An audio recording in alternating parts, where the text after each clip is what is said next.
Šis kūdikėlis ant mano tėvų rankų, tai aš, Andrius Šatas. O kad tai sunkiais pokario metais nebūtų man per daug liūdna ir nyku vienam, gal todėl, mėly kaimynai, ėmė ir sugalvojo.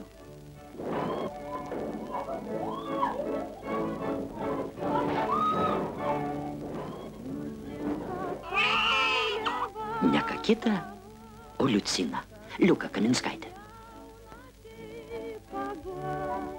Kaip mano mielas žodeliu, kurio pamiršti negaliu.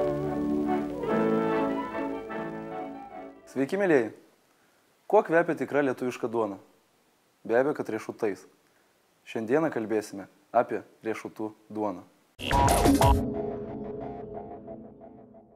Buvo tokio, nežinau, toks somnambuliškas jausmas, toks priplaukęs visą laiką buvai ir teatre, ir šitam filmavime. Va, taip. Vienintelis buvo, reiškia, toks keistas užsakymas, ten pašaltenį ir parašyta, kad ant stogo ganėsi karvė. Nu, sakau, ganė, ir jeigu tai parašyta, tai reiks tai ir daryti. Būdavo ten, nu, kas man ten, aš pamenu, kuriozinis dalykus. Ja, aš pastebėjau, kad karvė ne tą filmą filmuoja, paskui žiūri, kitą dieną man atrodo, kad karvė ne tą reiškia. Nu, Arūnas Žebriūnas sako, koks skirtumas, sakau, ne. Man atrodo, kad nebuvo, jokių ypatingų nebuvo. Nu, didžiausios bėdos buvo su karvė. Daugiausiai vargų su karvė. Kelias dienose, kol reikiamas rezultatas buvo pasiektas.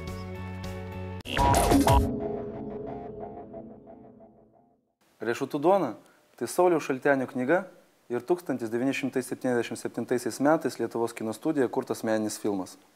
Saulius Šaltenis yra scenarijos autorius, o režisierius Arūnas Žebriūnas.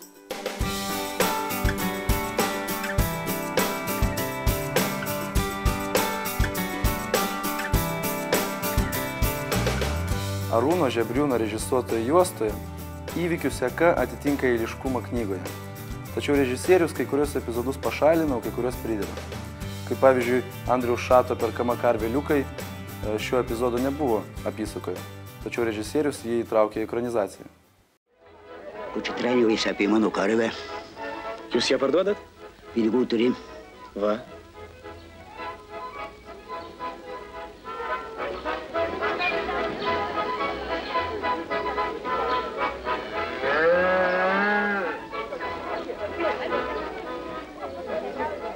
Ne, aš neparduosiu tau karvės. Kodėl? O iš kur aš žinau? Gal šitie pinigai vogti? Ne, aš uždirbau. O šitos kapeikas, kai mažas buvau, už kaulus ir skudurus surinkau. Gal ir surinkai, o kam tau karvė nusipirktum? Motociklą? Ką jūs darot? Atiduokit. Atiduokit, jeigu neparduodat karvės. Pinigus atiduokit. Kaip tai neparduodu? Kas tau sakė? Gali vežtis. Ir virvę palikau. Nu, kapeikas, atiduok. Nesvarbu, kad tu skudurus surinkai. Tai karvė mano? Pastovi, veskis greičiau. Tai karvė jau mano? Nu, tai tau.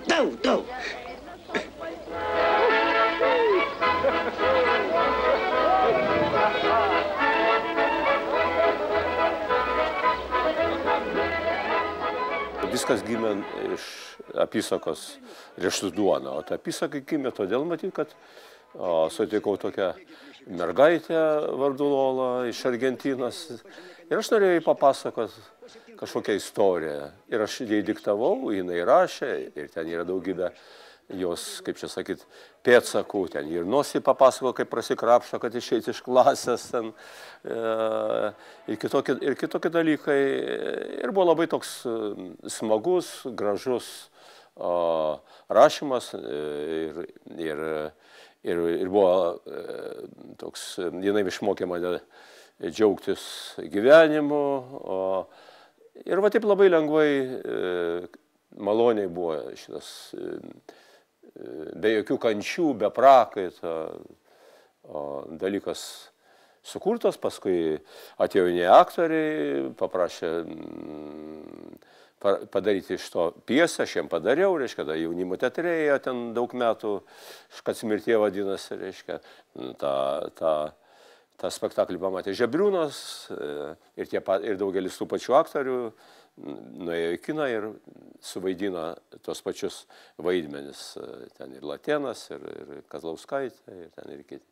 Tais metais buvo labai grybingi metai ir kai tik tai baigdavosi filmavimo senelė pertrauka, visi išgaruodavo į mišką. Netgi, kai Žiogelių kaimas buvo, kur mes ten tos sodybos buvo, tai netgi patvory, pačiam kaime baravykai augdavo, tai visi lėkdavo, paskui Žebriūnas šaukdavo, greičiau, šaukit visus, kurie visi išsibarstė.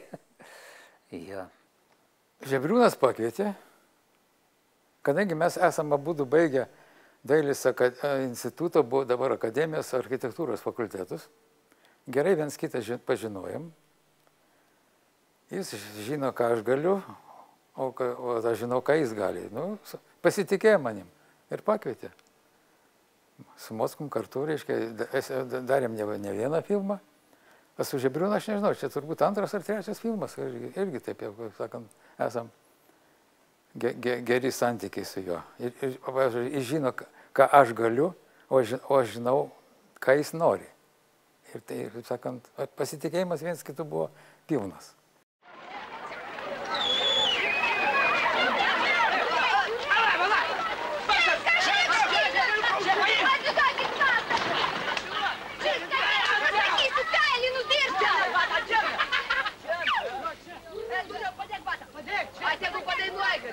Šia, pasiimk. Apžlibai ar ką? Lendi, kur nereikia. Oi! Atsitrauk, sakiau.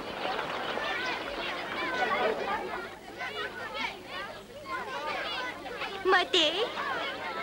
Filmo tema ir veiksmas tiems, kas mokysi mokykloje, tikrai turėtų būti aiški.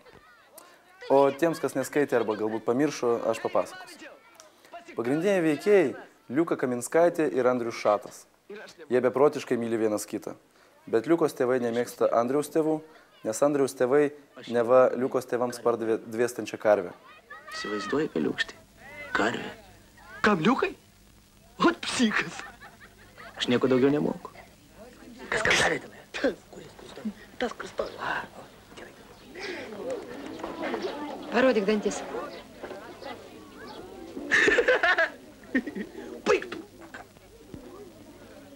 Rimavičiau, Aha. tu išmušiai. Aš. Tamsta direktorė! Tamsta direktorė! Aš daugiau taip nedarysiu. O, Ilkį nulaužė. Tamsta direktorė, aš pats paprašiau Liukos, kad man išmuštų dantį. Tau, Šatai, tikriausiai to danties nereikėjo, ar ne? Tai jisai nuo vaikystės buvo skylęs, tai koks man skirtumas, ar tenai gydytojas su replėm, ar Liukas su batu. Kaukšt ir viskas. Šatai, man atrodo, gal tu eik namo ir atsivesi tėvą. Prašau visi į klasę. Žepliai, tu kas tavęs prašė? Kaminskaitė! Šis filmas buvo ne tik pirmoji lietuviška tragikomedija, bet ir pirmoji lietuviška ekranizacija. Tai filmas pastatytas pagal knygą. Daugelis gali būti puikus rašytojai, bet kinas yra kinas, reiškia, yra visai kita mąstymo specifika, reiškia.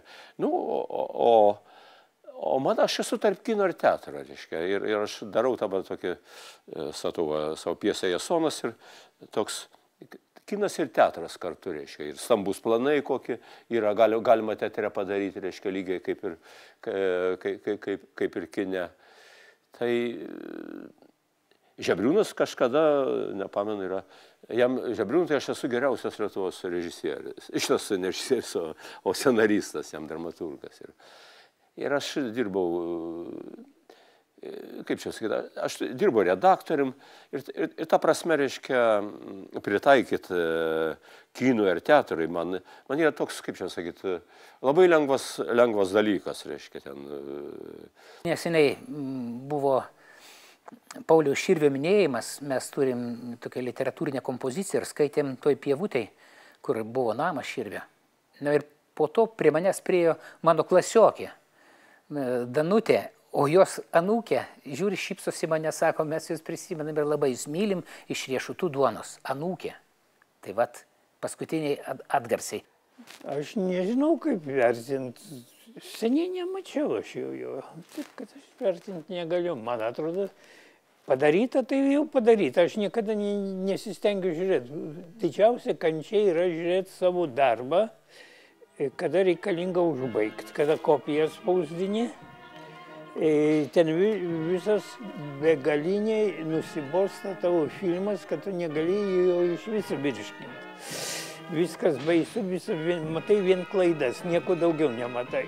Tik tai kažkur kažkas ne taip, truputį ne, kompozicija čia ne visai pasverta, tai šešėlis ne ten nueina, kurio niekas nematys, bet aš matau.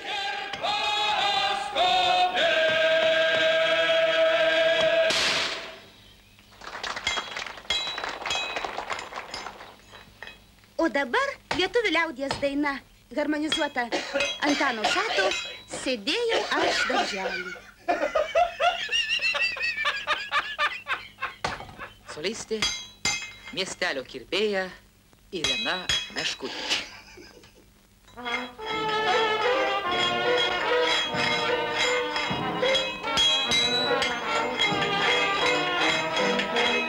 Sėdėjau aš darželį.